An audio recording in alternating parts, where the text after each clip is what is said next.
Hello everyone! Ayan, si Tita Wena ay nagluto ng paksiw. Paksiw ala sardines. Bakit nga ba ala sardines? Dahil pinaksiw natin yan sa pressure cooker na slow cook. Yes, for 45 minutes. Kaya naman, pati tinik niyan ay pwede mo nang kainin at sobrang sarap. Winahi ko nga lang pala yung mga gulay niyan dahil nasa ibabaw yan.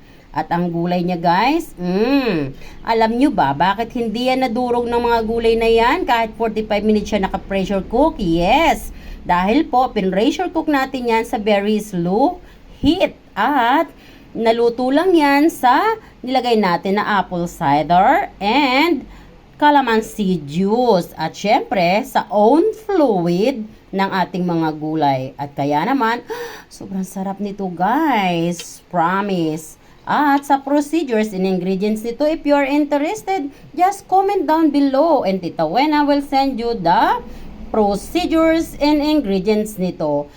Don't hesitate to send you guys, but don't hesitate to comment down below to ask the procedures. I love you all guys, and Tita Wena always saying, don't forget to keep loving one another. Hello everyone! Ayan guys, alam nyo ba, kaninang umaga habang ako ay nagwawali sa side ng bahay ko sa aking garden, may nag-walk-in na matanda at nagbibinta ng mga isda. Maliliit lang yung isda guys. Pero sa kagustuhan ko na matulungan ko siya kasi matanda na siya, naalala ko yung aking papa kasi kasing size lang siya ng papa ko. So sabi ko, ang liliit ng isda mo tay, paano ko ba lulutuin yan? Ang hirap niyan linisin kasi tatanggalan ng bituka, no? Pero nung paalis na siya guys, parang kinurot yung puso ko. Sabi ko, kawawa naman yung matanda, ang init-init pa naman, nagtitinda. So tinawag ko na lang ulit siya. Sabi ko, tay halika na nga. Binili ko na lang yung mga isda niya. Ang liliit guys, tingnan nyo. Pero fresh na fresh siya oh. Ayan. May mga kasama pang alimasag, hipon, ayan. Pero fresh na fresh, 'di ba? Ayan oh. Ayan. So naisip ko guys, lulutuin ko na lang siya. Meron din akong na-harvest sa yard. Ayan. Fresh naman na okra, green chili, talong at sitaw. Tingnan nyo kung paano ko pasasarapin ang isda ni tatay. Dito ay meron tayong kamatis. Pulang-pula, parang labi mo. Ayan, meron din diyang kaputol. 2 kaputol na sili. Tinanggal ko yung nakuha ko yun sa rep, yung sili na yun. Medyo masisira na, ilalagay ko din. And, meron ako in-squeeze na kalamansi. Ayan, in-squeeze. Siyempre, tatanggalin natin ang buto ha. Sasalain natin yan mamaya. Siyempre, aside sa kalamansi, lalagyan din natin ng kunting apple cider vinegar, yes. At dito nga, ay nagprito ako ng ginger, garlic, at onions. Pinray ko na yan, guys. Ayan. At siyempre pa, hindi natin kalilimutang maglagay ng durog na paminta, ginisa mix, kunting sugar to balance the taste. At maglalagay din tayo ng isang fish cubes. Yes, para pasarapin yun. Halika na, gawin na natin. Kasi medyo matagal-tagal ito. Tatanggalan ko pa dito ng bituka. Hindi ko na sa inyo pakikita ha, yung pagtatanggal ng bituka. Kasi medyo struggle ito. Maliliit ito no? Wala akong camera person today. Nag-iisa ako kasi yung aking camera person ay nasa school. Yes. So, hindi ko siya may istorbo. So, pinakita ko na sa inyo yung mga ingredients. Mamaya, sa pag-arrange ko nito, ipipressure ko ito guys, no? Ipipressure ko dahil maliliit nga yung isda para lumambot pati yung kanyang tinik. So, ipressure ko siya ng 45 minutes to 1 hour para parang sardines na siya pag kinain natin. Sarap, no? Diba? So, guys, ang point of view natin dito sa lulutuin na ito, hindi yung mapasarap yung ating lulutuin. Pangalawang point na lang natin yon. Ang pinakang point of view natin dito is to help people, no? Kahit sa mga simpleng pamamaraan, di ba? So, kung na-analyze nyo ang simula ng ating conversation, nabili ko tong isda na to dahil gusto kong makatulong doon sa tatay, no? Doon kay lolo na siya, lolo matandang-matanda na. Oo. Kaya ako naawa, guys. So, alam mo minsan, hindi naman tayo mayaman ano, pero gustuhan nating tumulong. So, kahapon din napunta ako ng bayan. Mayroong gustong bumili ng bigas. Akala niya yung bigas, ganun pa rin sa presyo na binibili niya dati. Pero ang bigas kasi ngayon is yung pinakamura, 69 pesos na, no. So napatingin ako dun sa mukha ng babae. Tapos nung napahiya siya, parang napahiya siya nung tiningnan ko siya. Sabi ko, ate, okay lang yan. Sige, kuha ka na ng bigas. Bayaran ko na lang. Ang sabi sa akin ng babae, mayaman ka, te. Sabi ko, hindi ako mayaman, te. Pero nagdaan ako sa pinagdadaanan mo ngayon. No? Sabi ko, hayaan mo na. Kunin mo na yung bigas. Kasi aalis na sana siya. Kasi nga kulang yung pambili niya ng bigas. So sabi ko, sige na, kunin mo na. Babayaran ko na lang. And then binibigay niya sa akin yung pera na kulang, no? Na ibibili niya sana ng bigas. Sabi ko, sige na, kunin mo na lang yan. At bili mo na lang ng something na kailangan mo pa sa bahay. Alam mo, napaiyak ko yung babae, guys. Ay nako, ito na. Ang laging importante, guys, yung sa kaunting mga pamamaraan tayo ay makatulong. Pero change the topic, halika na, gawin na natin itong lulutuin natin.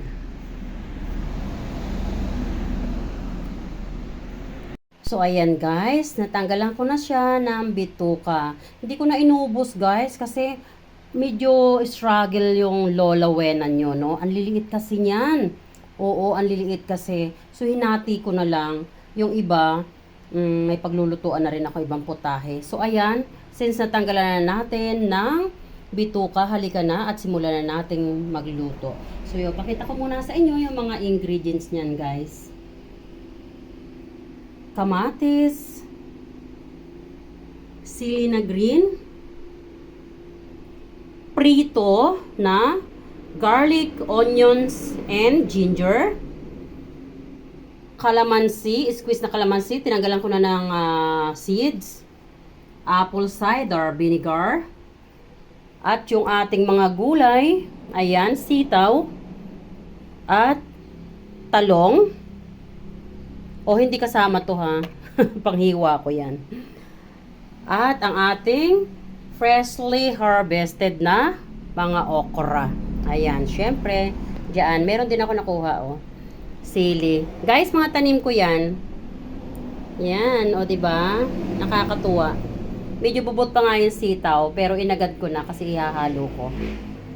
And then, sa pagluluto natin ito, guys, meron akong natira dito. Ito, oh. Pag kasi ako nagluluto ng noodles, guys, halimbawa, dalawa ang gagamitin kong noodles, yung isang sachet lang nito ang nilalagay ko. Hindi ko inuubos. So, ito, guys, ihahalo natin dito sa ating papaksiwin, no? Ayan. At syempre, maglalagay tayo ng durog na paminta at kunting sugar.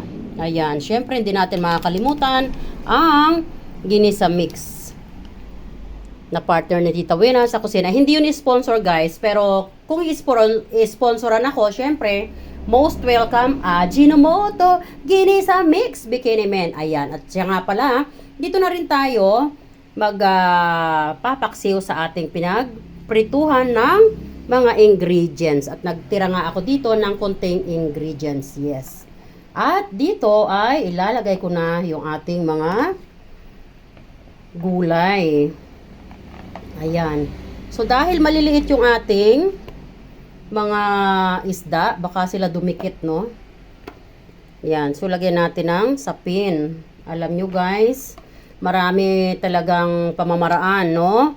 Kung gugustuhin nating makatulong sa kapwa natin. Siyempre, marami ring dahilan kung ayaw natin. So, kaya ako nabili ang isda na ito dahil gusto ko lang makatulong. Ayan. Makalapos natin ilagay mga gulay, maglagay din tayo ng konting kamatis dyan. Ayan, so more on kamatis, ilalagay natin sa ibabaw. At ngayon nga ay, kung napapansin nyo, guys, ha, nasa strainer pa rin yung ating isda. Ayan, nasa strainer pa rin yung ating isda para continuous na tumulo yung excess blood niya, no? Ayan, para walang langsa. At halika na at itaktak na natin yan dyan. Ayan. And ay, Ayan, so i-arrange lang natin. Meron pa nga napasamang ganun, oh. Ayan, so i-arrange lang natin yan. Meron napasamang mga ganyan, guys. Paborito actually yan ng aking growing boy Julian. Pag pinrito, pero isasama ko lang siya dyan.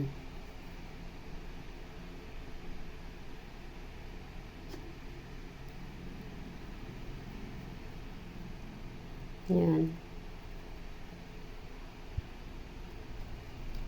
Ayan guys, so matapos nating ilagay dyan, ay ilalagay na natin yung mga kamatis. Ayan. Hindi maganda yung kuko ko, kasi mayat maya na lang ako nag-garden. At saka pag yung naghihimay ng gulay guys, nakakadumi ng kuko. Pero stain yun, hindi naman yung dumi, no? Of course, my hands naman is always well sanitized. Ayan, lagay na natin yung sili dyan sa ibabaw. Yan. And then, ilagay na natin guys yung ating sineperate na pritong bawang, sibuyas, at ginger. Ayan. Spread natin niya sa ibabaw. Yan. And then, yung sinabi ko nga sa inyo na seasoning ng cup noodles, sachet noodles, sorry. Yan, lalagay lang natin yan dyan, guys. Ayan, maaring hindi nyo pa natatry ito, pero paulit-ulit ko nang tinatry ito, guys, itong ganito. Pero yung medyo malalaking isda. First time kong gumawa ng ganito, maliliit na isda. But definitely, I know that, magiging masarap yan. Ilagay na natin yung kalamansi. Kalamansi squeeze. Ilagay na rin natin yung ating apple cider vinegar. Guys, ito optional ha. Nagkataon lang na apple cider lang ang meron ako. Pero kung anong vinegar meron kayo, pwede. Then, maglagay na tayo ng durog na paminta. Ba't tayo mabusan yung durog kong paminta? Durog na. Kayo na lang mag-adjust guys ha, kung gaano karami yung durog na paminta na inyong ilalagay. Yeah. At kung ayaw nyo rin maglagay, optional to. It's up to you guys kung anong mga ingredients ang gusto nyo ilagay. And then now, maglalagay na ako ng aking partner sa kusina na ginisa mix.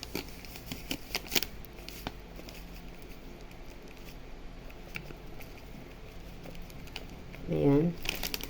So, hindi na ako maglalagay ng fish cubes. Kasi nga, may nakuha akong seasoning ng noodles. And, now, maglalagay na tayo ng konting sugar just to balance the taste. Kunti lang guys ha. Ayan. And then, last but not the least, kukuha tayo ng konting oil. So, ayan guys. So, instead na bagong oil ang ating ilagay, meron ako nakuha ditong scratch oil na pinagprituhan ng tinapa. Ayan. Mabango yan guys, no? Pampadagdag yan ng aroma, pampadagdag ng lasa. So, ilagay na natin yan dyan guys. Guys, maglalagay lang kayo ng pinagprituhan ng isda kung yung inyong isda ay bago pa ha. Or kung yung pinagprituhan ay bago pa. Pag luma na, wag na pong ilagay ha. I mean, optional ito. Kung gusto mong ilagay ay yung bagong oil, pwede rin naman. Pero ako, mas prepare ko ito kasi mas malasa. And then, sa ibabaw nga, ilagay na natin yung tinira natin na mga gulay. Ayan, ang ating okra at sitaw. So, ayan ang lahat ng mga ingredients na ilagay na natin dyan. And take note, nasa pressure cooker po yan. I-pressure cook natin yan ng 45 minutes to 1 hour. At halika na, takpan na natin ang ating pressure cooker. At sa pagtatakip naman natin ng pressure cooker, make sure na tumunog siya ng ganito. Yes. And then, check lang po natin ito. Should be flexible. At ito naman, dapat ay tight na tight para hindi mag-explode. Halika na at isalang na natin sa apoy. Ayan, naisalang na natin ngayon ang ating pressure cooker na mayroong paksiwing isda. And then, wag muna tayo mag-count ng timing. Magka-count tayo ng timing once na nagsisil na ang ating pressure cooker. At bibilangan natin yan ng 45 minutes to 1 hour. No? So, 45 minutes, malambot na yon. Kung papasok ng 1 hour, malambot na yon na pwede nyo nang kainin ang kanyang mga tinik, no? Parang sardines. And take note guys, wala tayo nilagay na tubig, no? Dahil yung ating gulay na nilagay, magpo-fluid yun, mag-extract siya ng sariling fluid. So, ang pinakang main na magluluto sa kanya ay yung nilagay natin na calamansi juice and then apple cider vinegar. Plus, yung i-extract na magiging fluid ng gulay. No? So, yun lang magluluto sa kanya. At, dyan lang kayo. At mamaya samahan niyo ulit ako. Pakikita ko sa inyo ang outcome once na naluto na ito. See ya! So, ayan guys. Nagsisisil na ang ating pressure cooker. And now, we will begin to count 45 minutes. Or, bahala ka kung gusto mong gawing 1 hour. But take note, 45 minutes to 1 hour sa very, very low heat ha. Take note po once again, very, very low heat lang po. Kasi pag hindi nyo nilagay sa very, very low heat, otherwise, ang inyong niluluto ay masusunog. Hindi nyo makukuha yung texture or sarap ng putahe na gusto nyong ma-achieve. Kaya, 45 minutes to 1 hour sa very, very low heat. Halika na at ilagay na natin yan sa very low heat. Ayan. So, nakita nyo, automatically, pag nilagay nyo sa very low heat, mag-i-slow na yung sizzle, no? That is normal po. So, see you later. Grabe, sobrang bango ng ating niluluto. Tinan mo yung kapitbahay natin, ang bango-bango raw ng niluluto. Amoy na amoy sa kanila. Yes, guys, talagang napakabango nito kasi yung ating mga ingredients ay pinrito muna natin, di ba? Yung ating ginger, garlic and onions, no? So, now, no nagsisil na, talagang lumabas yung aroma. Ayan. So, nag-invite na kagad ng neighbors. Ayan, guys. So, I'm telling you, gawin nyo rin to. Talagang mag-i-enjoy kayo. Sarap. At ang buong bahay nyo, mapupuno ng bango. At talagang mag-i-invite sa appetite nyo. So, isip-isip na. Mula ngayon, gawin mo na to.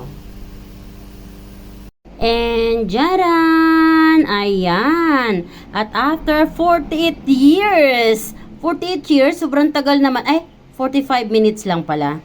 Pressure cook. Ayan na ang kinalabasan, guys. Tingnan nyo naman ang kanyang sauce. O, diba? Hindi natin yan nilagyan ng tubig. Yan ay naluto doon sa apple cider vinegar na nilagay natin. At sa calamansi juice. Siyempre, nung na-extract na yung own fluid ng mga gulay na iyan. Guys, alam nyo ba, sobrang bango. At sobrang sarap. Ayan. So, tingnan nyo naman ang ating isda. Para na siyang sardines. Kaya naman, dito tayo kukuha. Dadahan-dahanin natin para buo pa rin siyang makuha. Parang hindi na siya buong makukuha, guys, kasi masyado na siyang malambot. Ayan, tingnan nyo. Ang texture niya talagang masyadong malambot. Alam nyo guys, pati yung tinik niyan pwede nyo nang kainin. Ayan. So, ayan yung ating masarap na paksiw na method ni Tita Wena. Yes. Ayan. Delicious. Look at that. Sobrang sarap niyan guys, promise. Ayan, salamat na muli sa inyong panunood at sa tiwala na binibigay nyo sa akin. Lubos ko po yan pinasasalamatan and I truly appreciate it. At sa mga hindi pa po nakakasupport, hindi pa po nakakapollow, ay please don't forget to follow and share this video. And Tita Wena always saying, don't forget to keep loving one another. I love you all guys and God bless. Ito ang paksiw na method ni Tita Wena. Ayan, at please watch the full content and from my table to your table. I love you all guys. God bless.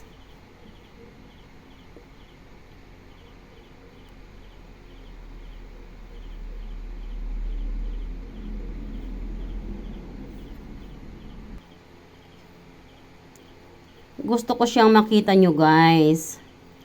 Ayan. O, diba? Para na siyang sardines. Look at that. That is my paksiw na nagmukha ng sardines sa lambot ng tinik. And the sauce? Delicious.